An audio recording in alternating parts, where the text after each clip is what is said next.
Combinado del Este, la plus grande prison cubaine, avec 3400 prisonniers. Ici, comme partout à Cuba, les détenus préparent le 4e congrès du Parti communiste prévu en 1991. À l'ordre du jour, la politique de rectification des erreurs.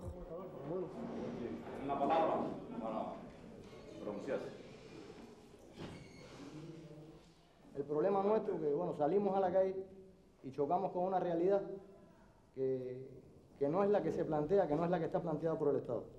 Tenemos inconvenientes cuando nos vamos a incorporar a los centros de trabajo. Nos ven como como alguien que no es un ser humano. No hablo en sentido general, pero sí hemos confrontado problemas. Nosotros queríamos ver si se viabilizaba por parte del mando de la unidad, ¿no?, como un problema social general, que cuando el hombre saliera de aquí, se incorporara a la sociedad nuevamente, pues tuviera un documento que le acreditara su actitud ante la vida aquí, ante el trabajo dentro del centro, de que reconociera que el hombre está reeducado, porque si no vamos a seguir en la misma. En mi caso, yo estoy reeducado, no educado. A mí nadie me tiene que reeducar. ¿Por qué? Porque yo sé que es lo bueno, que es lo malo, hago lo correcto, siempre estoy a favor del bien, no del mal. Yo entiendo que con una alta sanción de esa no se va a reeducar a nadie, al contrario. Porque aquí es donde se aprende todo lo malo. Es donde se le envenena el alma a los hombres. ¿Por qué? Porque se está sufriendo indebidamente. Por mucho que trato de comprenderlo, no lo he comprendido todavía. ¿Cuál es la rectificación de errores que se está realizando en los tribunales y en los cuerpos policiales? Porque yo todavía no lo entiendo.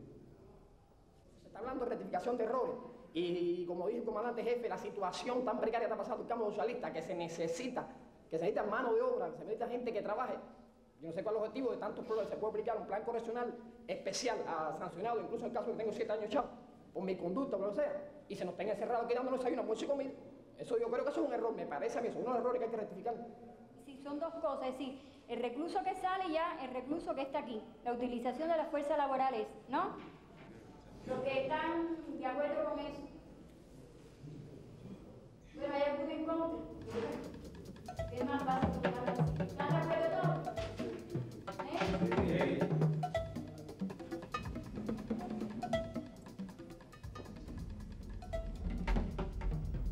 Le Combinado del Este est la prison cubaine la plus connue à l'étranger.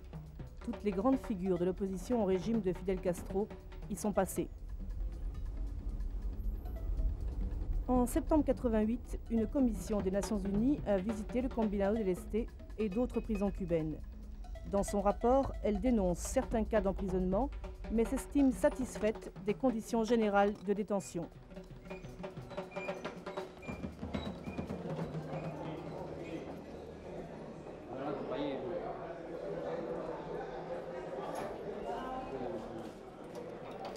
« 7 heures du matin. La journée commence par l'inspection des cellules. Ici, on ne fait que dormir, la porte restant ouverte de 7 à 22 heures. Mot d'ordre général, la rééducation. Estoy aquí por un robo con violencia. ¿Y cómo te va? Me va bien, trabajo, hago mi sueldo, ayudo a la familia. Y nada, aquí el trato por lo menos, tenemos un reeducador bueno. Todo no va bien. No tenemos tiempo de pensar.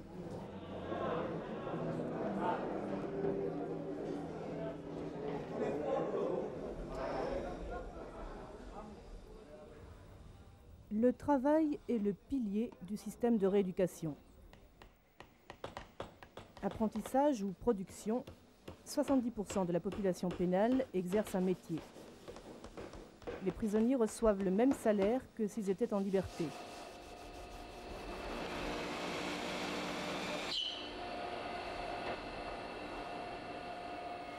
Eduardo a 29 ans. Il termine une peine qu'il avait commencée aux États-Unis.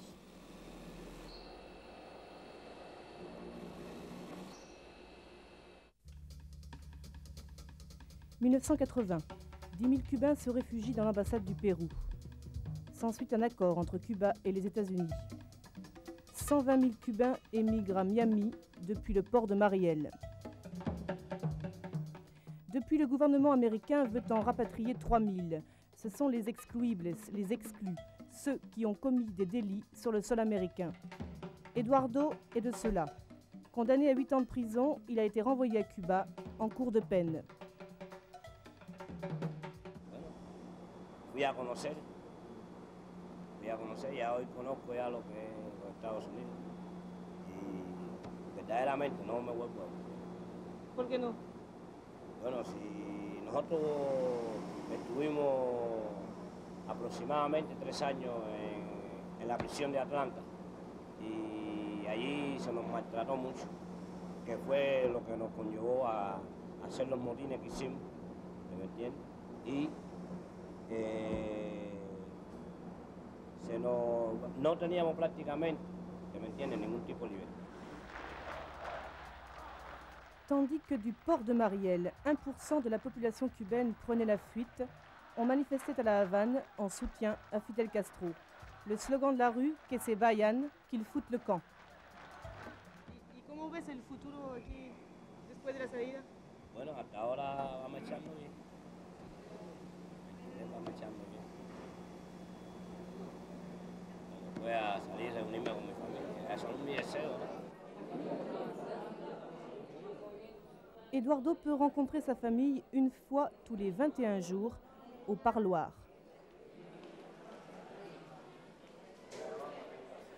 Au droit de visite s'ajoute une spécialité cubaine, les chambres d'amour.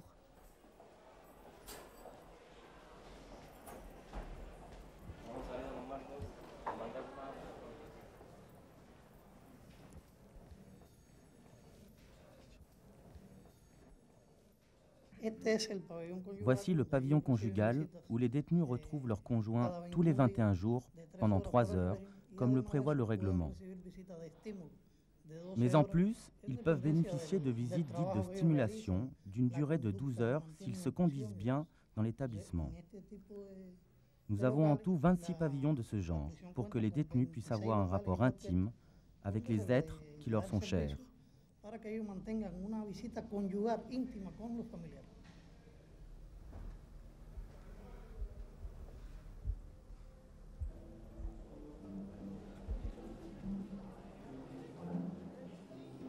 Sur les 3400 prisonniers du Combinado del Este, 100 ont été condamnés pour des délits qualifiés de contre-révolutionnaires.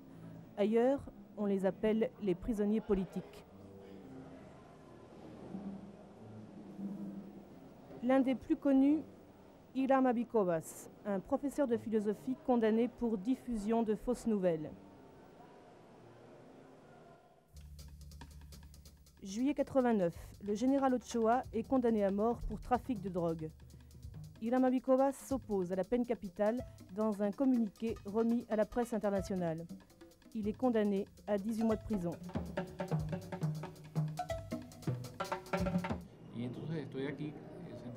Je pense que je me trouve ici non pas parce que j'ai défendu le général Ochoa et le général LaGuardia, mais plutôt parce que mes déclarations ont été utilisées à l'étranger pour affirmer qu'un coup d'État se préparait contre le gouvernement. Chose que je n'ai jamais dite, ni même pensée. Il y a donc un délit d'opinion à Cuba. Tout dépend du cadre dans lequel l'opinion est exprimée et de l'utilisation que l'on fait de cette opinion. Ce n'est pas tant l'opinion en tant que telle, mais l'utilisation que l'on va en faire. J'ai appartenu à l'Union des jeunesses communistes et au sein de l'organisation, on était très critique. Je crois qu'aujourd'hui, on est encore plus critique au sein du parti. C'est une attitude permanente au sein des organisations de masse. Donc, la critique au sein de la révolution est permise. Ce qui n'est pas permis, et même réprimé, c'est la critique qui s'exprime en dehors du cadre de la révolution et qui peut être utilisée comme propagande.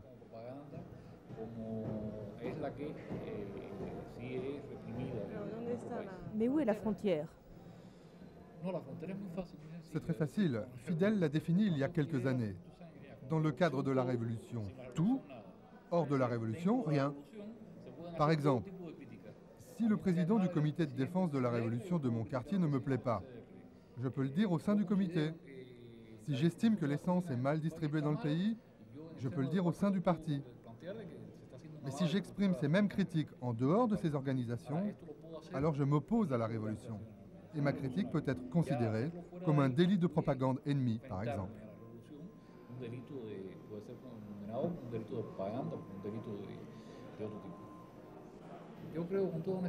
Si aujourd'hui on faisait un référendum à Cuba, je pense très sincèrement que Fidel resterait au pouvoir. Un référendum avec toutes les garanties. Vraiment, je le pense. Et vous, dans ce référendum? Pour qui je voterai? Le vote est secret. Je voterai probablement pour lui. Mais je le répète, le vote est secret.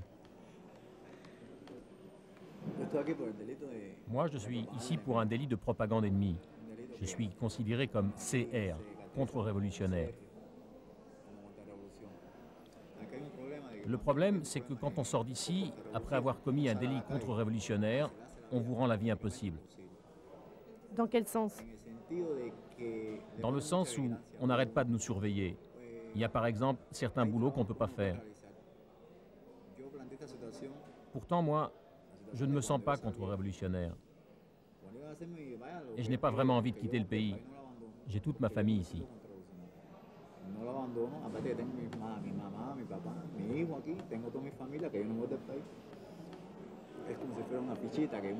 C'est comme si j'avais une étiquette sur le front avec écrit dessus « contre-révolutionnaire ».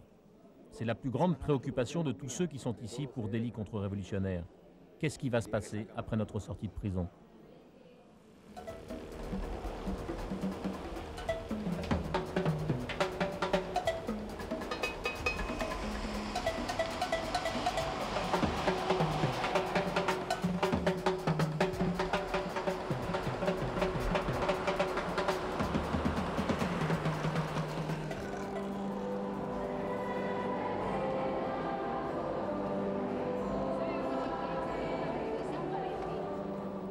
Gonzalo Garcia est un ancien prisonnier contre-révolutionnaire.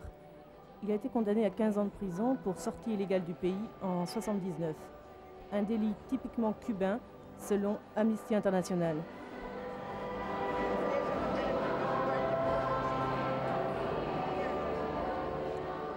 Détenu au Combinado del Este, Gonzalo est sorti au bout de 7 ans.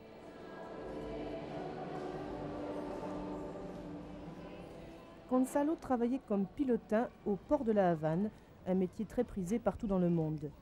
Depuis qu'il est sorti de prison, il travaille comme bourrelier dans un atelier de réparation de voitures. Mais son monde, c'est le port. A mí me va bien, no me va mal. Como tapicero no te voy a decir que estoy pasando hambre. Pero qué va, cuando siento el pito de un barco y vivo alto, yo vivo en un 9º piso, aquí mismo cerca en Concordia. Y tengo un par de anteojitos ahí, chiquito. Cada vez que sale dentro del barco yo me disloco viendo. Sí. No, y sufro, yo me voy a mudar porque no me hace mucho bien como zapa. Usted fue un buen preto, usted era igual que Adán. Usted era rápido en las maniobras, la verdad, siempre lo fue. Rápido, es que el trabajo es práctico ese, chico. Hacer lo que usted trabaja en capitán, es práctico que va a hacerlo prácticamente. Pues siempre fue rápido, yo me acuerdo de eso.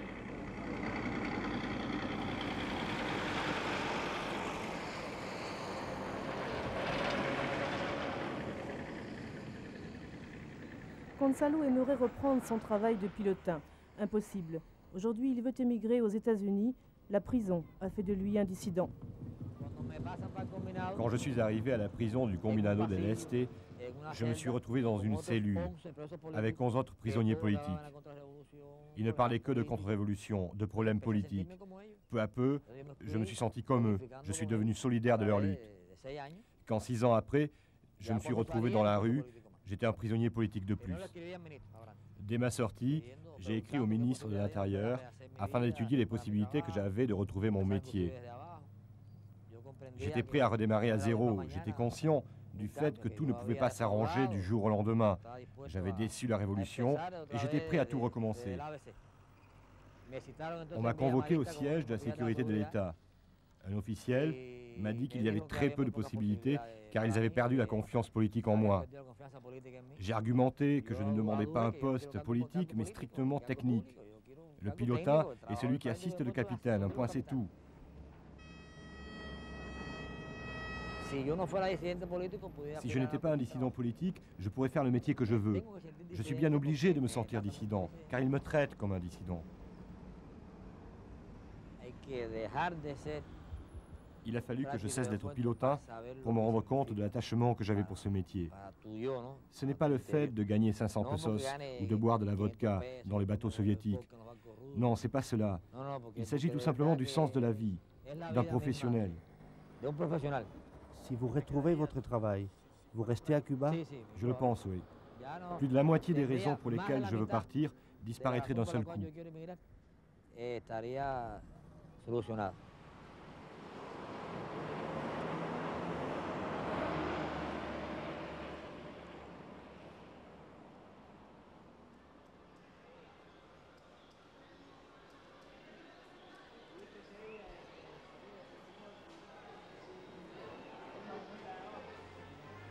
Dans la rue, la méfiance est la règle. On regarde les anciens prisonniers contre-révolutionnaires d'un mauvais œil. Comme dans ce quartier où les habitants ont pris en charge la construction de leur logement. C'est ce qu'on appelle à Cuba une micro-brigade. Le volontarisme comme remède à la crise du logement. Un individuo que sea un desafecto a la revolución, que haya cometido un delito que tenga relación directamente con eso, no se le puede ubicar en un puesto confiable donde tenga que ver con los bienes de la sociedad. ¿Me entiendes? Es mi criterio muy particular. Yo no lo haría. Entonces ellos tienen que irse. No, eso no es una obligación, no es un puñal que uno le pone en el pecho. No, aquí cada cual es dueño de su persona y de sus actos. Usted se quiere ir, usted se va, usted se quiere quedar, usted se queda. No, aquí nadie se obliga a nada, a nada.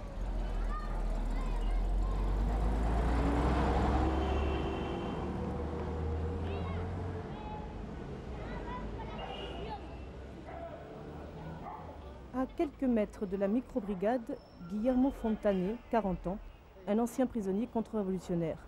Il a fait 10 ans de prison pour un délit contre la sécurité de l'État. Il était membre d'un groupe terroriste. J'appartenais au mouvement de récupération révolutionnaire qui a conspiré contre Castro à partir de 1959. Je travaillais au sein du département militaire.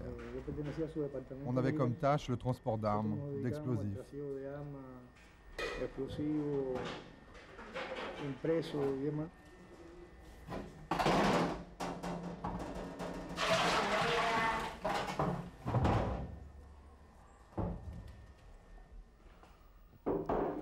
Vous aviez le soutien des États-Unis? Oui, bien sûr. Toutes ces organisations ont toujours eu le soutien logistique du gouvernement américain. D'ailleurs, c'était un agent de la CIA qui nous dirigeait.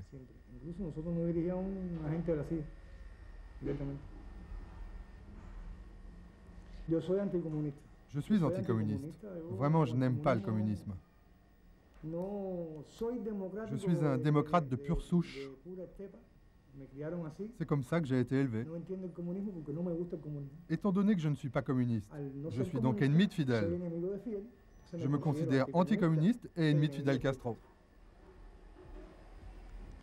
Comment vous sentez-vous dans le quartier? Ici, je ne salue personne.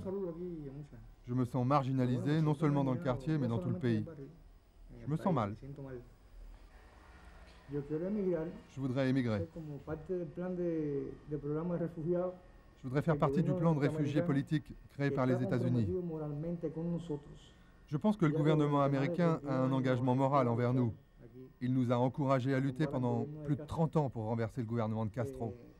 Donc, ils ont créé ce programme de réfugiés politiques pour des gens comme nous. Vous savez, on n'a pas de famille aux États-Unis. C'est le seul moyen de partir d'ici.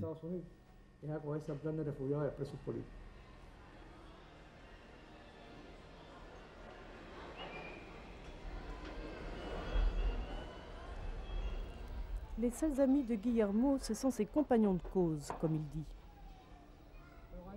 Ebelio Ruiz a 35 ans. Il a fait 19 ans de prison pour appartenance au Front cubain anticommuniste, l'un des groupes les plus violents des années 60.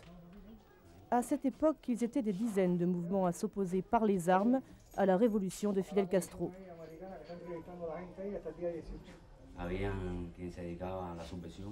Certains s'occupaient de la subversion, D'autres faisaient des attentats contre l'économie du pays dans le but d'affaiblir le gouvernement.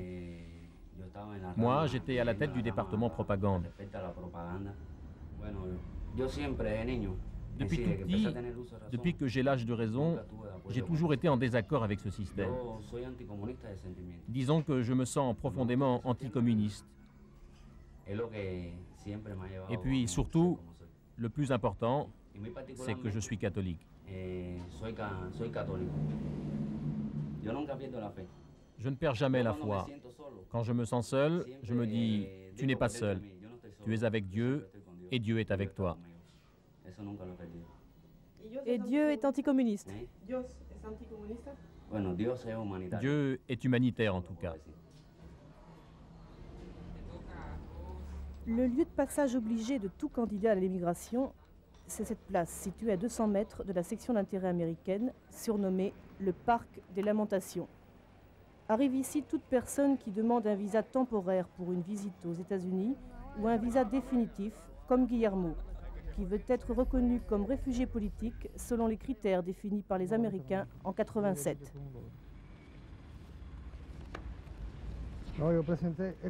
J'ai présenté la copie de la sentence du tribunal qui m'a jugé. Voici la réponse des Américains. Sentence du tribunal, papier d'identité, bilan de santé, les documents requis par les autorités américaines sont multiples.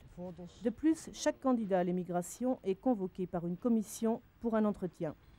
Guillermo a déjà fait tout le parcours, mais les États-Unis ont rejeté sa demande. Il fait partie des denegados, des anciens prisonniers contre-révolutionnaires refusés par le gouvernement américain.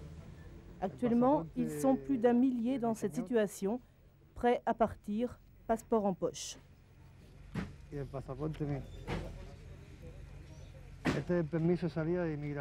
Voilà l'autorisation de sortie de Cuba et les cartes d'embarquement. S'ils me donnent le visa d'entrée, je peux partir demain. Je suis allé à l'ambassade de Suisse, de Hollande, de Suède, du Venezuela, Bolivie, Argentine. Nous avons écrit au président Mitterrand, au président argentin, mexicain. Tous, ils nous ont dit, oui, bien sûr, votre situation est difficile. On comprend, mais mettez-vous à notre place. Personne ne veut s'occuper de nous. Si là-bas ils ne veulent pas de nous et qu'ici les communistes ne nous aiment pas, alors qui sommes-nous dans la vie?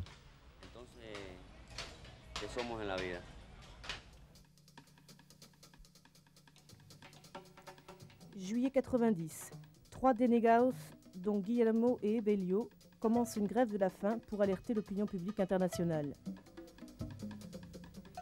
Ils l'arrêtent au bout de 18 jours, car l'ambassadeur mexicain leur promet un visa d'entrée. Ils attendent toujours.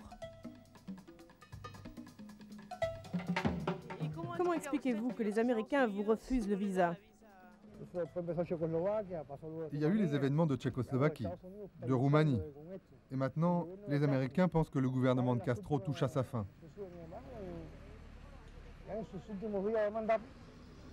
C'est certainement pour cela qu'ils ont refusé autant de personnes. Ils veulent encourager une résistance interne à Cuba. Mais nous, on ne peut rien faire.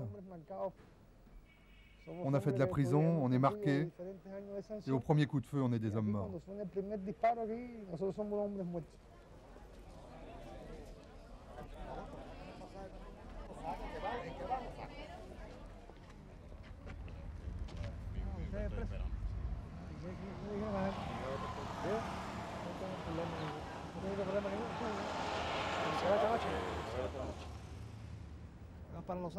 À 72 ans, Emiliano Trompetta finit par partir. La section d'intérêt américaine vient de lui remettre visa et billets d'avion. En 85, le gouvernement américain signait un accord d'émigration avec Cuba qui prévoyait l'octroi de 20 000 visas par an. Depuis 88, seuls 10% des visas prévus ont été accordés. Côté américain, on reconnaît l'existence des denegados, mais personne ne veut parler devant une caméra. Pour David Evans, le directeur de la section, les États-Unis ne peuvent accepter des réfugiés ayant commis des actes de violence. Côté cubain, l'explication est différente. Nous estimons que les États-Unis n'ont pas respecté l'accord d'émigration, et ce, sur 2 points. D'abord, parce qu'ils continuent à admettre chez eux des gens qui arrivent de manière illégale, sans papier, en violant les lois d'immigration cubaine.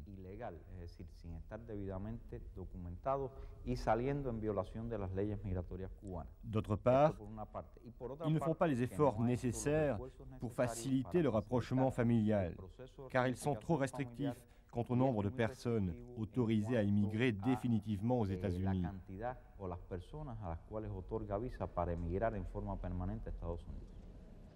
Le point fondamental, c'est que le gouvernement américain n'a toujours pas reconnu ni accepté l'indépendance et la souveraineté de Cuba.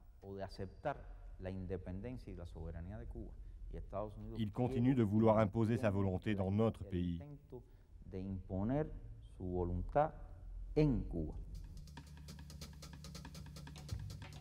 Voici la plus vieille organisation militaire anticastriste, Alpha 66, qui continue de s'entraîner dans les environs de Miami, comme le montrent ces images récentes de la CNN, une chaîne de télévision américaine.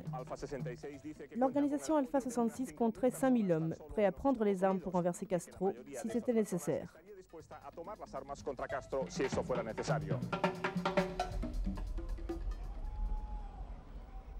L'un des prisonniers historiques du Combinado del Este était dirigeant de Alpha 66. Ernesto Diaz, aujourd'hui poète, emprisonné depuis 22 ans. Entré clandestinement à Cuba depuis Miami, Ernesto a été condamné une première fois à 15 ans pour des attentats terroristes. Puis à 25 ans supplémentaires pour avoir tenté de réorganiser Alpha 66 au sein de la prison.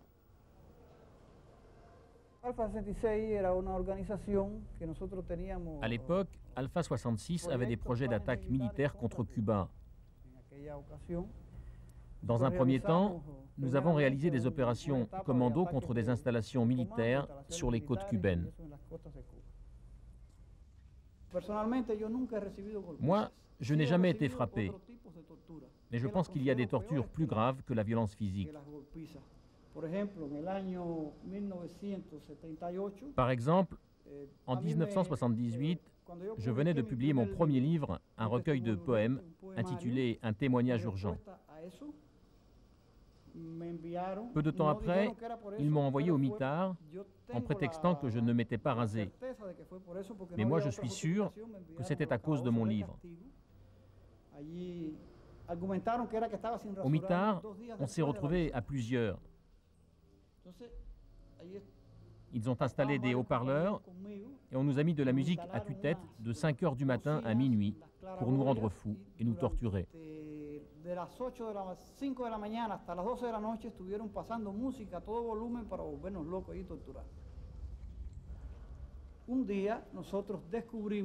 Un jour, tout à fait par hasard, nous avons découvert qu'ils avaient installé des micros dans le plafond de la cellule.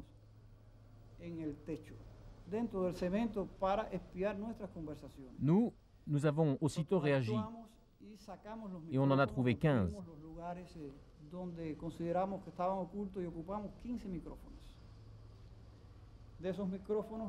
J'ai entendu dire que 2 de ces micros étaient sortis d'ici et avaient été présentés par Armando Valladares au Congrès américain à Washington.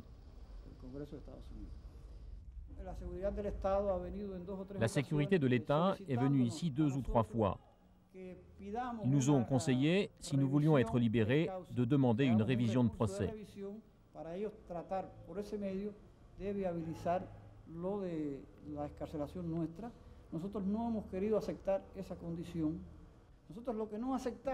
Notre remise en liberté ne doit dépendre d'aucune condition, même pas la plus petite condition. S'il faut, pour sortir d'ici, que nous allumions une allumette, nous ne le ferons pas. Nous ne demanderons pas de révision de procès. J'ai été condamné à 40 ans de prison, j'en ai fait 22 et je suis prêt à faire les 18 qu'il me reste, plutôt que de faire la moindre concession à mes principes ou au gouvernement. Je pense lutter pour une cause juste, je suis convaincu d'avoir raison et que mon emprisonnement n'a aucun sens. À l'étranger, Ernesto est connu comme plantado, ces prisonniers réfractaires à toute discipline qui refusent de porter l'uniforme des droits communs et rejettent la politique de rééducation.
La atención es bastante buena. ¿Sí? Sí. Mentira. No, ¿verdad? Estoy hablando, si fuera mentira, ¿para qué se lo voy a decir? La mentira no existe. Porque para mí la mentira no existe. Yo me siento aquí revolucionariote. Sí, a pesar de que esté preso, me siento revolucionario. Así, ¿y por qué estás aquí tú? ¿Eh? ¿Por qué estás aquí? Porque cometí un delito, robo con fuerza. ¿Qué delito? Robo con fuerza. ¿Y te sientes revolucionario? Sí, me siento revolucionario. Eso es teque-teque. ¿Cómo es? Teque-teque. No es teque-teque, es taca-taca.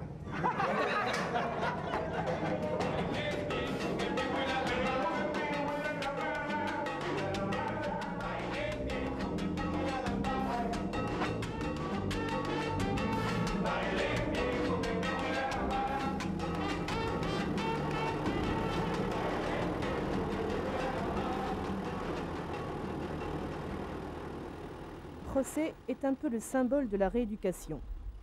Condamné à 25 ans de prison pour homicide multiple, il travaille à l'extérieur sans surveillance. Il fait partie d'un plan correctionnel destiné aux prisonniers condamnés à de longues peines qui se sont bien comportés dans la prison.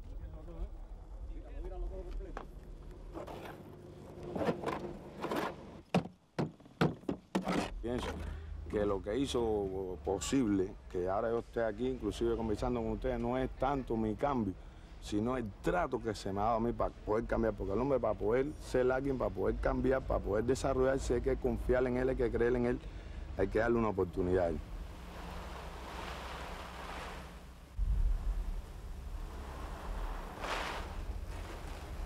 Revolucionario, que tiren un tiro para que vean si nos sentimos revolucionarios o no nos sentimos revolucionarios.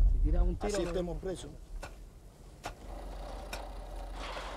Retour au Combinado del Este. Le colonel Lopez est le directeur de la prison. Il sait qu'avec Ernesto, le plantado, le combat est purement idéologique.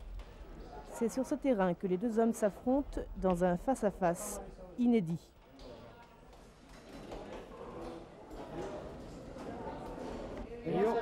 Ellos tienen su ideología y bueno. Lui, il a son idéologie. Qu'est-ce que vous voulez faire pour le changer? De même qu'il ne peut rien faire pour me changer. Moi, je suis convaincu des principes de notre révolution, des acquis de la révolution pour le peuple.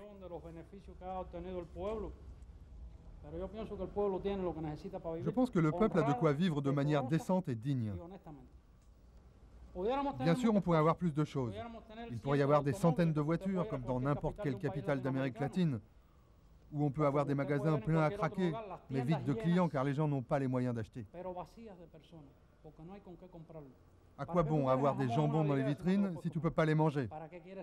À quoi bon les belles chaussures, de beaux vêtements, des télécouleurs si tu crèves de faim dans la rue? Je sais qu'à l'étranger, on a du mal à comprendre tout ça. Qu'est-ce que nous voulons, nous? Eh bien, avoir un peu plus de ces choses sans arriver à l'exagération de la société de consommation qui ne règle absolument rien. Voilà ce que je pense. Lui, il défend ses idées. Moi, les miennes. Il maintient ses positions et je les respecte.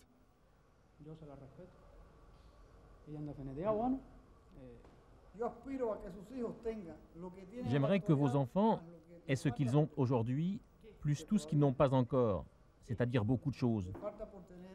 J'aimerais par exemple qu'on ait le droit à d'autres valeurs que celles qui existent dans le cadre de la Révolution. Comme l'a dit Fidel lui-même, dans la Révolution tout, hors de la Révolution rien. Par exemple, je ne sais pas si c'est le cas de vos enfants, mais d'une manière générale, quelqu'un qui n'est pas intégré politiquement n'a pas accès aux études supérieures. Des cerveaux qui s'opposent à la Révolution ne peuvent pas se développer. Moi, ce que je me demande, si Fidel Castro est si convaincu que son peuple l'aime, qu'il a l'appui de la majorité, alors pourquoi n'organise-t-il pas un référendum? Pourquoi n'y a-t-il pas à Cuba d'élections véritablement démocratiques et libres? Ça permettrait au peuple de choisir son destin. Pourquoi est-ce qu'on n'autorise pas un parti d'opposition? Si personne ne vote pour ce parti d'opposition et que la majorité pense que le communisme est la meilleure chose, alors le communisme continuera et il n'y aura plus de raison de le combattre. Que pensez-vous de l'idée du référendum?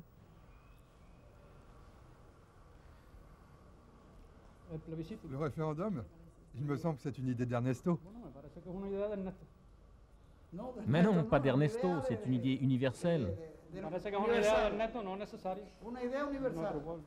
Je pense que ce n'est pas nécessaire, car nous avons déjà notre État, notre gouvernement et notre parti élus démocratiquement, avec de solides bases politiques, sociales et idéologiques. Alors pourquoi un référendum? Pourquoi est-ce qu'on ne nous laisse pas développer notre révolution? Pourquoi est-ce que les Américains nous agressent tout le temps? Pourquoi est-ce qu'on ne nous laisse pas tranquilles? Pourquoi est-ce qu'ils continuent à nous imposer ce blocus économique? On ne peut même pas avoir de médicaments. Pourquoi tout ce vacarme autour des droits de l'homme, alors que pendant la dernière épidémie de dengue, cette fièvre qui a tué beaucoup de gens, on a été obligé d'aller chercher des médicaments à des milliers de kilomètres, alors qu'il y en avait tout près? Pourquoi tout ça? Pourquoi? Et pourquoi tant d'intérêt pour les États-Unis, pour les médicaments des États-Unis, pour l'aide des États-Unis, si les États-Unis sont l'ennemi viscéral?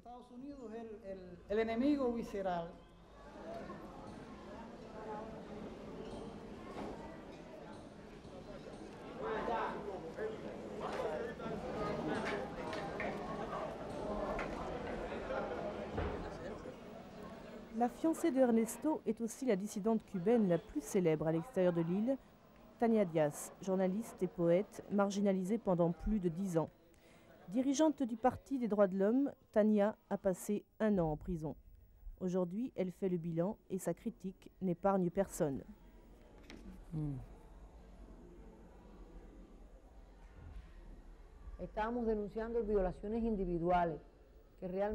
Au début, nous dénoncions des violations individuelles des droits de l'homme qui existaient vraiment. Elles concernaient des personnes qui me rendaient visite ici chez moi. Par exemple, des professionnels qui, pour avoir publié ou essayé de publier un ouvrage en désaccord avec la politique du gouvernement, ont été sanctionnés, marginalisés ou emprisonnés. Notre travail consistait donc à dénoncer ces faits individuels. Puis toutes ces personnes ont quitté Cuba. Je peux vous citer les noms: Reinaldo Bragado, qui est à Miami, Rolando Cartaya, Pablo Díaz-Laurel et Ricardo Bofill. Alors je me suis rendu compte que notre parti n'était plus en mesure d'ouvrir un espace politique, de proposer des lois à l'Assemblée nationale, ou même de défendre les droits de l'homme. En fait, nous formions un groupe dont la seule idée était de partir de Cuba, d'émigrer.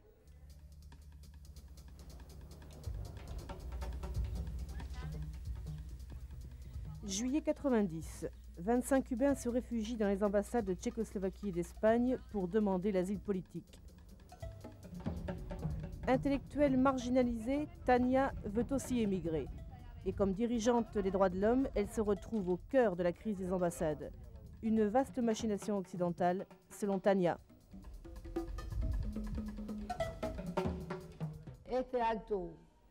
Cette action à l'ambassade de Tchécoslovaquie était préméditée.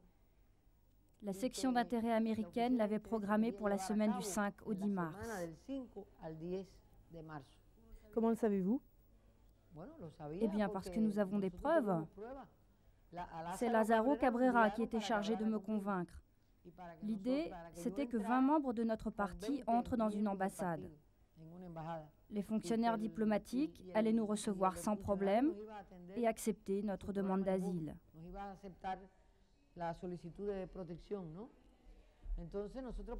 Nous pouvions d'ailleurs choisir l'ambassade. On nous proposait l'ambassade du Canada, d'Angleterre, de RFA, de France, d'Espagne, d'Italie. Il en manque une. Mais l'idée de rentrer en force dans une ambassade ne me plaisait pas. C'est pourquoi j'ai dit à un diplomate allemand, pourquoi ne pas faire tout simplement une demande de visa? Il m'a répondu qu'il fallait qu'on demande l'asile. C'est évident qu'il voulait créer un scandale international. Si estos individuos van a la oficina de intereses de Estados Unidos a pedir visa, no se la dan. Si van a cualquiera de estas embajadas europeas a pedir visa, no se la dan. Pero si un hombre entra por la fuerza con un machete rompiendo ventanas estando loco y enfermo, lo declaran refugiado y pretende que se le dé visa para viajar al país, puesto que ellos que son los campeones de los derechos humanos.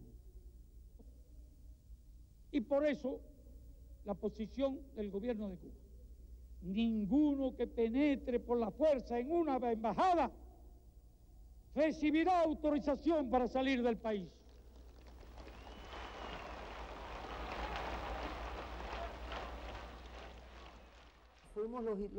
Nous avons été les soldats idiots de la section d'intérêt américaine, certains plus, d'autres moins. Parce qu'ils nous manipulaient contre le gouvernement avec le prétexte de défendre les droits de l'homme. Ils avaient fait de nous une armée invisible.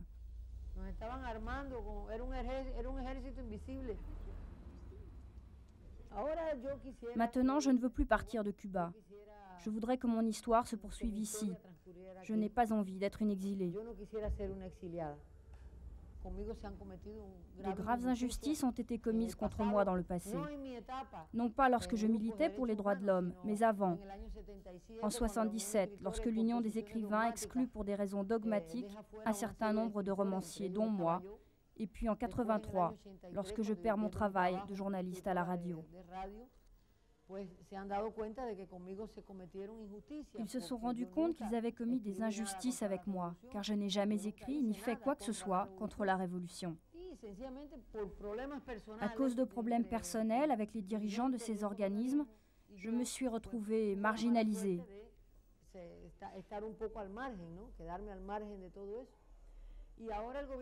Aujourd'hui, le gouvernement a reconnu tout cela. Il veut me réhabiliter comme intellectuel, il veut m'aider et j'ai accepté cette aide.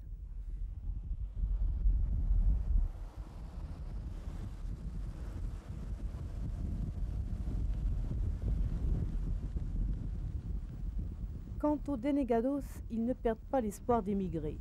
Gonzalo, le pilotin, Guillermo et Ebelio, le catholique, se retrouvent régulièrement sur une plage dans les environs de la Havane.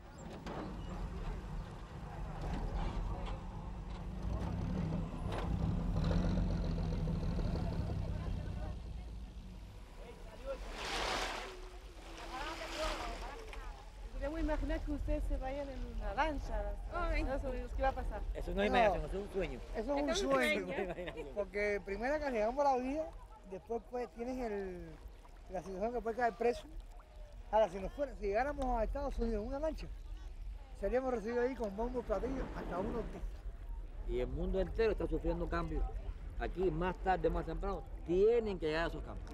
Igual que aquí se decía al principio que la eléctrica generaba cambios y desarrollo que era inevitable que llegaran. Bueno, ahora también hay que decirle a los comunistas que dialécticamente ellos tienen que recibir y tienen que asimilar que tiene que haber cambios aquí también ahora. Esto es una dictadura del proletariado, esto es una dictadura del proletariado. Las dictaduras no se tumban con denuncias, ni con palabras, hay que tumbarlas a tiros. Y aquí no hay quien tenga armas. Esa época se acabó. Los americanos por radio, salgan para las calles, pongan letrero. No, con letrero no se tumba. Castro está, lo tiene todo aquí controlado y aquí no hay quien se mueva. Yo entiendo que Estados Unidos no es el paraíso, porque decir que es el paraíso es defraudar la palabra de Dios. Pero sí diría que es el baluarte de la libertad. Eso. No, está bien.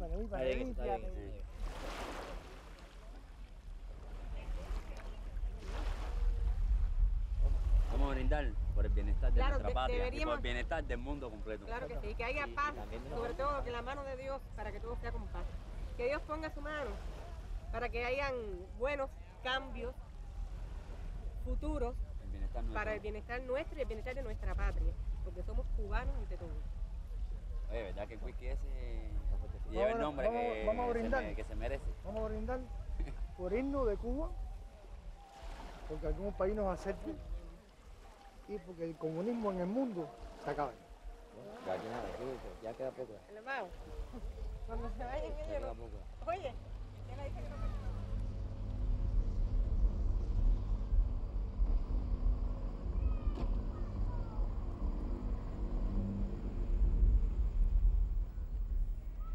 Le soir, rendez-vous à l'aéroport, où les dénégados guettent les élus de l'émigration dans l'espoir que leur message parvienne à Miami. Ils retrouvent le vieil Emiliano, fin prêt. La cámara de comercio más grande del mundo está en Miami. La cámara de comercio más grande del mundo está en Miami. Pero bueno, pero habla lo que yo entiendo, es mejor hablar lo que uno sienta, ¿no verdad? Ah, tú tuviste suerte, nosotros no tuvimos suerte, ni este, ni este. Y a nosotros no han olvidado, se han olvidado de nosotros. Yo creo que no han apartado hacia un lado. Sí, en nosotros estamos aquí. En eso estamos de acuerdo, Bueno, mi nombre es Miguel. Quiera Dios que haga un buen viaje. Pasajeros del vuelo 470 con destino a Madrid se les solicita en los mostradores de tráfico internacional y en las taquillas de inmigración.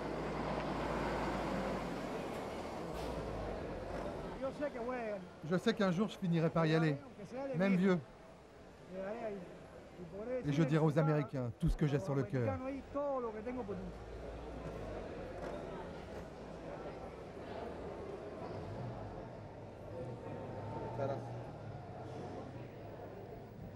À 72 ans, Emiliano Trompetta n'a pas de famille à Miami. Il ne sait pas de quoi il vivra, mais il part.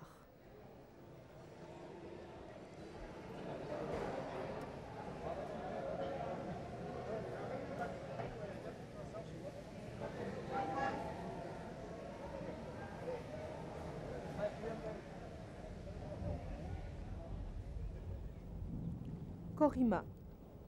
C'est dans ce petit village de pêcheurs qui a inspiré Le vieil homme et la mer de Hemingway qu'est né Ernesto le Plantao. Tania avait visité le village avec Ernesto il y a 3 ans, la seule fois où Ernesto a accepté de sortir en visite. Comme pour conjurer l'absence de Ernesto, Tania revient souvent à Corima. C'est la maison où est né et a grandi Ernesto Diaz. Ce sont des maisons très humbles et anciennes de Corima. Dans ces 2 maisons vivait et vit toujours la famille d'Ernesto.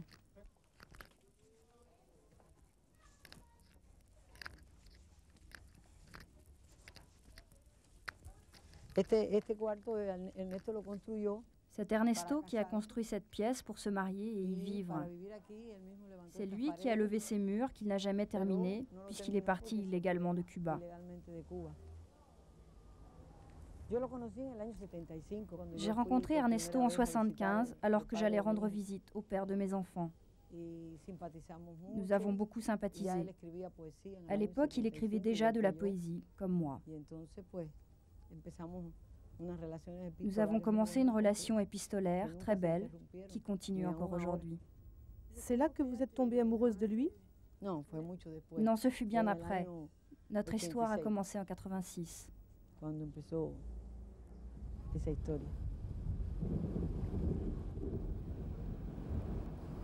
Comment imaginez-vous la vie avec lui, ici, si c'est possible? Je me l'imagine très bien. Il faudrait qu'il se remplisse d'amour comme moi. Il faudrait qu'il se débarrasse de la haine et de la rancœur. Il faudrait qu'il pardonne et qu'il lui pardonne. À moi, ils ont pardonné, mais moi aussi, j'ai pardonné.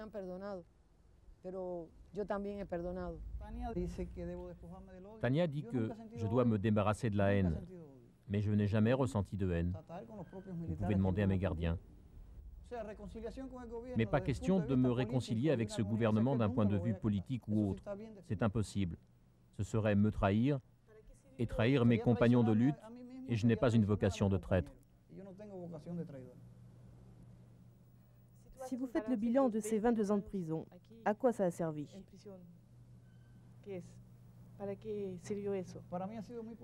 Pour moi, ça a été très positif. Ça m'a permis d'écrire de la poésie, de rencontrer des gens extraordinaires, et ça m'a permis de savoir exactement pourquoi je lutte et de voir jusqu'où un homme peut résister quand il est sûr d'avoir raison.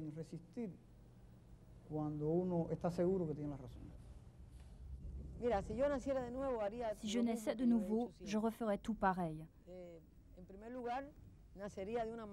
D'abord, je naîtrais d'une mère communiste et je passerais mon enfance dans une famille réellement communiste.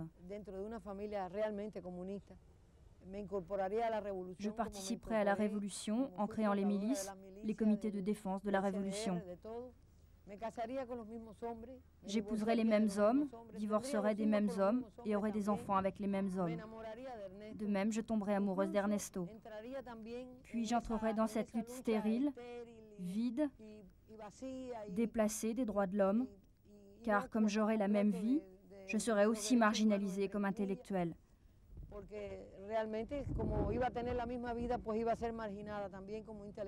Je me rendrai compte, comme je le fais aujourd'hui, que je commettais une grave erreur, que j'étais en train de trahir mon peuple. S'il y avait dans ce pays les conditions minimales pour une coexistence pacifique, je resterais volontiers. Je n'ai aucune envie de quitter Cuba, c'est ma patrie. Je lui ai donné ma jeunesse et j'ai toujours été prêt à lui donner ma vie. C'est ça mon désir. Désormais, il a le choix. Soit il reste, soit il part et il me perd. Je suis prête à le perdre.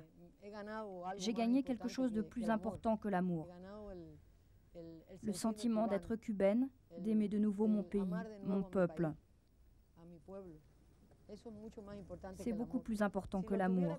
Si un jour j'avais tout, Cuba, Ernesto, ce serait vraiment magnifique. Mais je ne sais pas s'il acceptera cet avenir. Je n'en suis pas sûre.